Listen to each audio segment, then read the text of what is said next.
So what is happening, and if you're not paying attention, you might have missed this, and the best place to look is the #1 state in the United States, the largest state, California, laying off thousands and thousands of teachers, emptying prisons, low-security prisons, because they can't pay the cost, very expensive.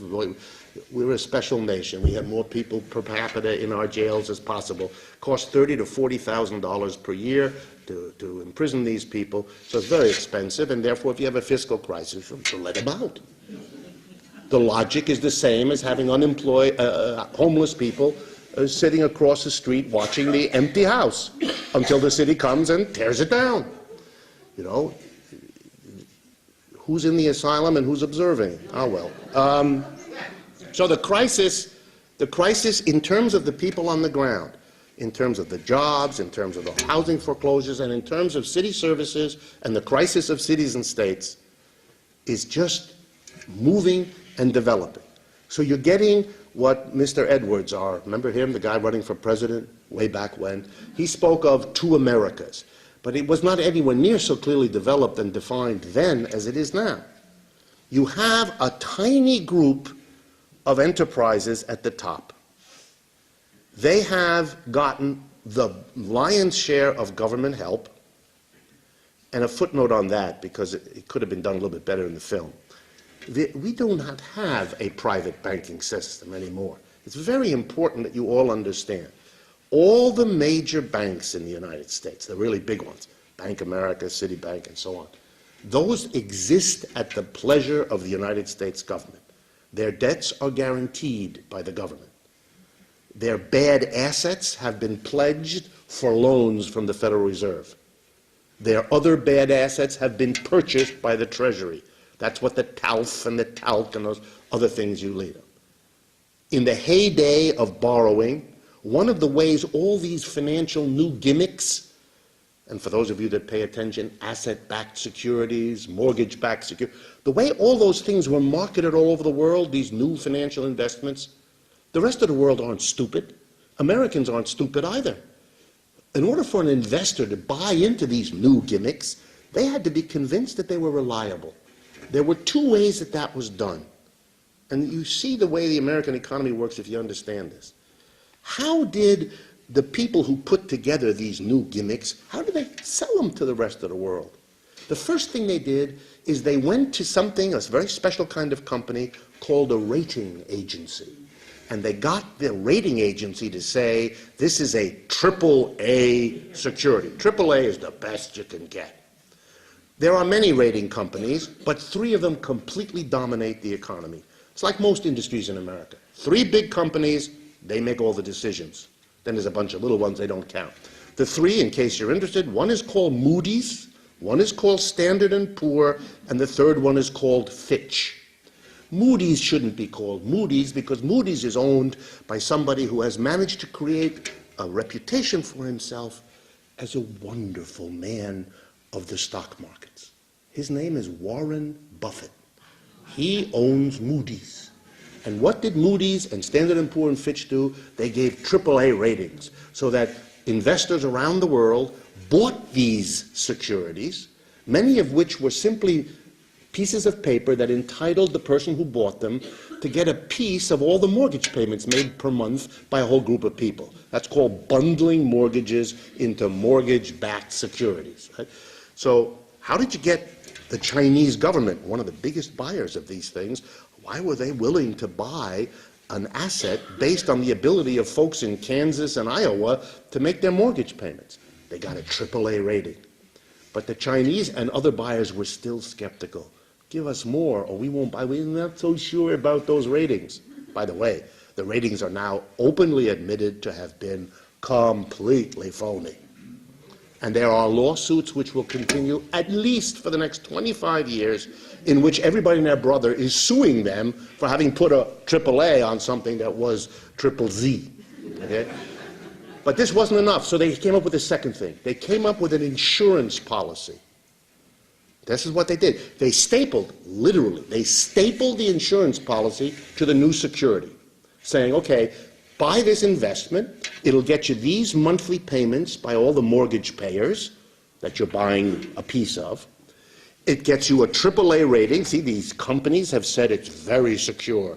These people will always pay their mortgage. They are law-abiding American citizens, and they would not let you down. Now, AAA.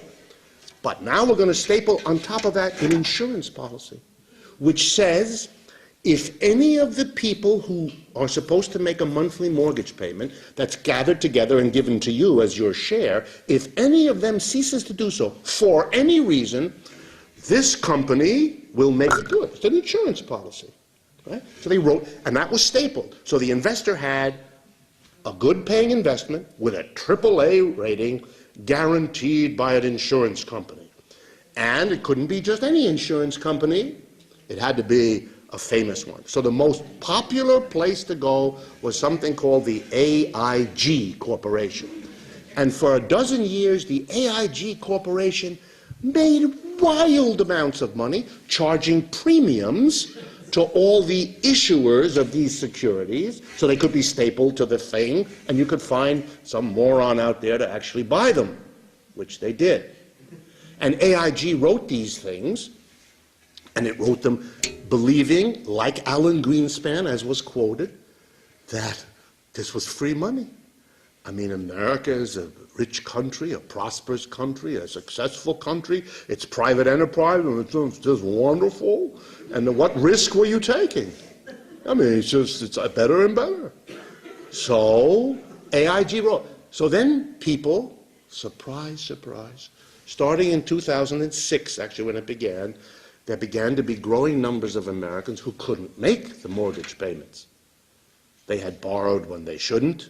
They had borrowed without understanding what the mortgage, I presume you all know those stories, mortgages that were written in a careful way. So you had little payments in the first year, and then they got bigger later on. And so for the first year, you felt wonderful. This house was cheaper than your crummy apartment. But 2 years later, your crummy apartment turned out to be cheaper than this house, but you couldn't do it. So as that began to happen in 2006, suddenly people who owned securities that were backed by mortgages where the mortgagee wasn't making the monthly payments said, my investment is turning into doo-doo. And they went to the insurance company and they said, make good. And the insurance company said, I'm sorry, I don't have any money. That's what AIG did. When AIG said to the investment community, all over the world, you know those insurance, it's exactly as if your car insurance company, you called them up having had a fender bender, and you said, you know, my car is wrapped around a tree, please come and give me the money. And they giggled, told you they had no money, and wished you a happy day. You know? You wouldn't know, you'd hang up the phone, and then slowly the shock would overwhelm you. That's what happened. That's what happened in the investment community. And they turned to AIG. AIG told them, we wrote these policies, we've been making a fortune. AIG is the biggest insurance company in the world. So they'd gotten real big and powerful off of this. They had no money, at which point the government, of course, had to step in. And not, as some of you, I think, and I urge you not to think like this, not because they're in bed with the leadership of AIG and they're all corrupt. I'm not saying they aren't corrupt, but that's not what's going on. They didn't step in out of an act of corruption. They stepped in for a really simple reason. All over the United States, pension funds of workers had bought these securities. For those of you that are a little bit older, either you are already a pensioner or you are looking at it, you've got to be real interested in this, because if those pension funds had discovered, in fact, that that insurance policy was useless, that meant the investments they had made, on the basis of which they send you your retirement checks, aren't worth anything. Which means if something isn't done, you're going to get a letter any day now from the administrator of your pension fund saying, dear madam, we regret to inform you that the pension you've been receiving, $3,246 a month, will have to be reduced because of this situation, and you will now be getting $84 a month. Right? This is not possible.